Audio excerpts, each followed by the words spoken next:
My name is Zahra Alidina. I came from Karachi, Pakistan. I am 49. My name is Abdul Hamid Jivani. Came from Pakistan. The city was Karachi and the province was Sindh. My current age is 50 years old.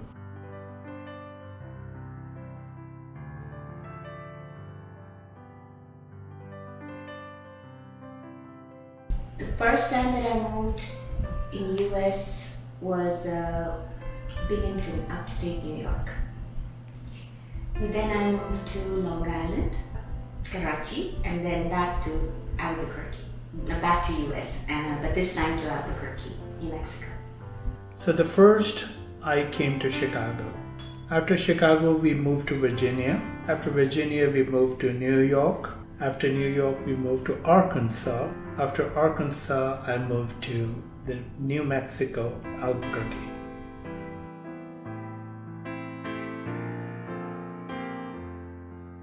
Yes, I knew the language. I knew English.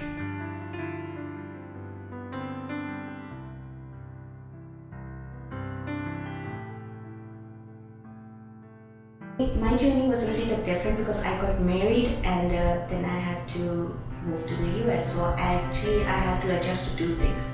Firstly, leaving my mom's house, adjusting to a completely different family, and then adjusting to US, a completely different culture. Journey from America was difficult in a way that we had to leave our family and had to leave all the friends, all the memories, all the belongings, and come and look to the new life where we didn't know anybody.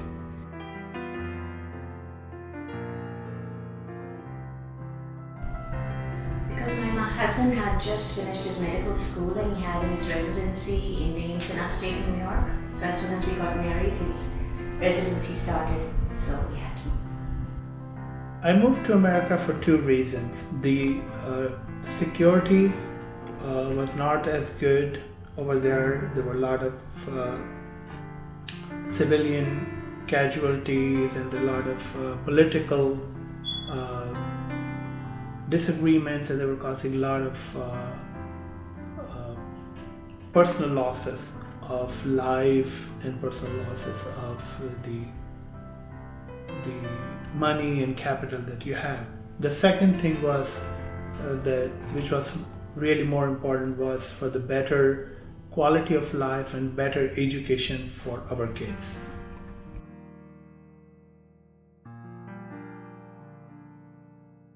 I miss my country a lot. Yes, I felt homesick. In the beginning especially, I felt homesick.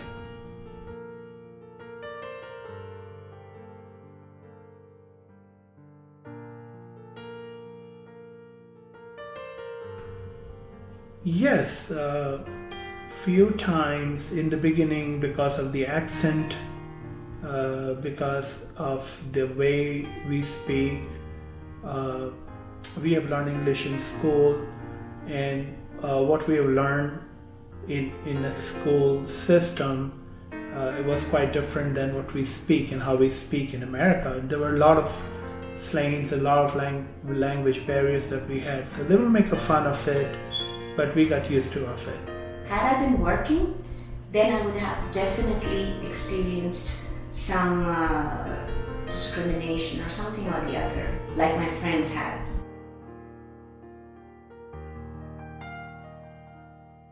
Urdu. I spoke both Urdu and English.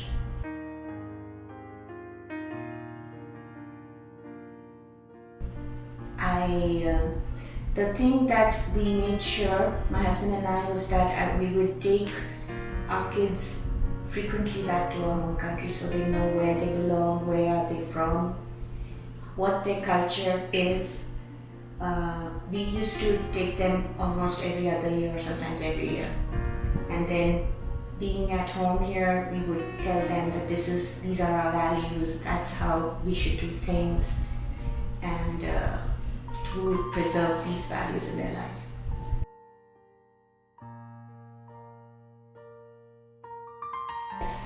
because in my culture there are certain values, there are certain things that you cannot do over there but you can do over here. So there were some gains and losses, both. More freedom here for girls, they're able to go around anywhere, do anything. Over there you have to be careful, even now that, you have to be careful who are you with, who sees you.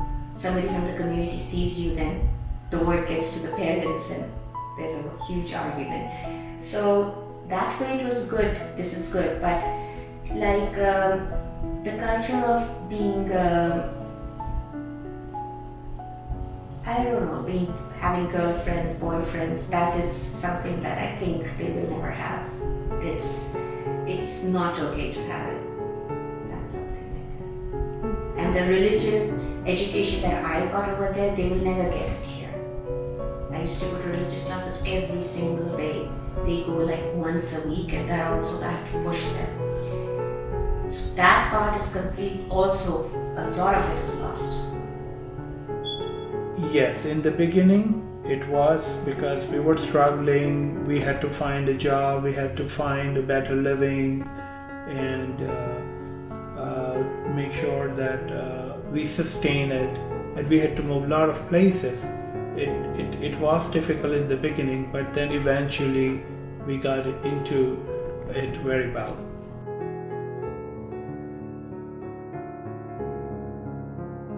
The first thing was that what is ethical and what is legal. So, for example, when we came from the culture where drinking was ethically wrong, but it was legally allowed here at the age of 21. Same thing with smoking. The society itself has been very free here. And people are more powerful individually. Their power to decide what they want to do with their life, how they want to treat their body, the use of substances. Those are the things that are completely different from where we came.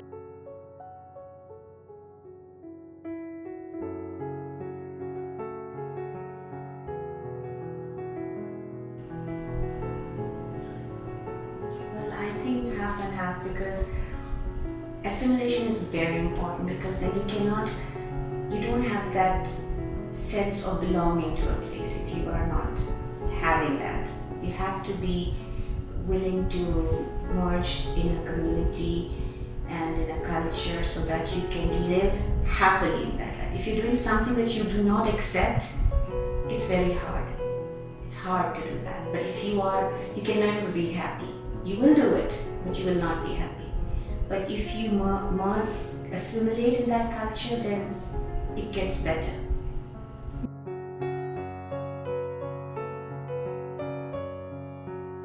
I did, in order to fit in, because the normal is like us kind of value.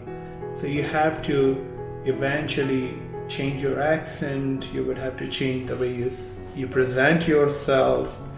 You have to get into, unfortunately, the brand name culture to prove yourself elegant, and it's different for immigrant people than the people that have they are born U.S. citizens.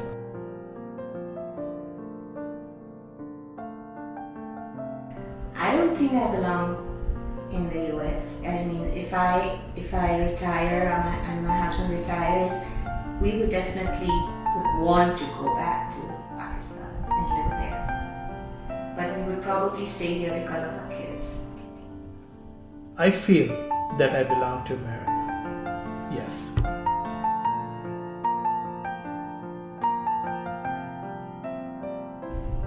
It depends. I think morally, I used to think that people were better over there morally. But then, because I had a very innocent mind, but as time went by, people started telling me, my friends started telling me what's actually going on. I was thinking, oh, there were no girlfriend, boyfriends, nobody's sleeping around, there is no alcohol, everything is fine. but actually everything was happening. Everything. There were drugs, this, that, everything was happening. So of course it's happening much more here. You can live with your partner without getting married, you have kids. That you cannot do in Pakistan. So of course morals are better, and that's what I think. But people can be nice and morally have good morals even here. Even though they do all of these things, that's what I learned. And those people who have morals there, they say this and that and do it, but actually they are not nice people. I've seen those people as well. So it's both.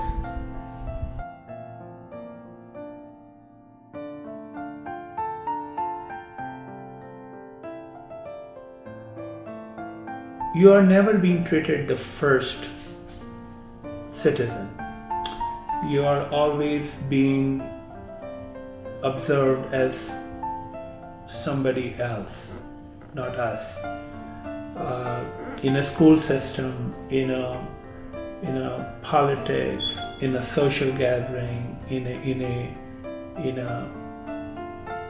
a management where the housing is concerned, the city is concerned, you have to work really hard to be heard. And you have to prove yourself.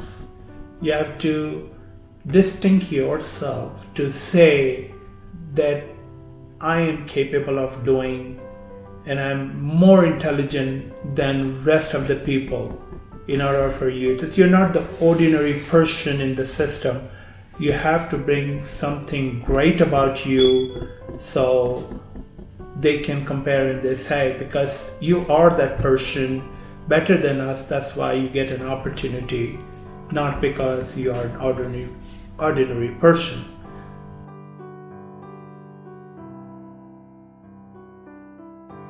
I don't know, I never felt that until I came to Albuquerque, and that is weird. That's also within my own community.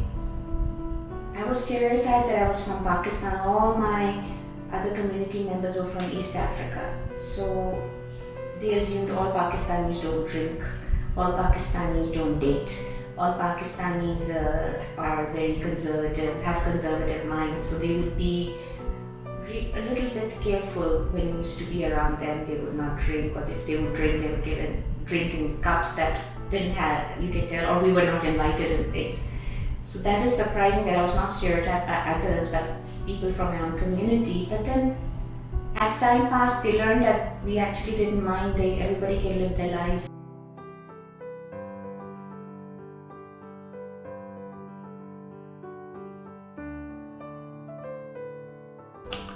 If you look at the Constitution of America, it has to be it was based on the premises of diversity. The people they live here now came here in this country to live. So if you follow the values of the founding fathers in the Constitution, that's what it is needed. That's what it is required for America.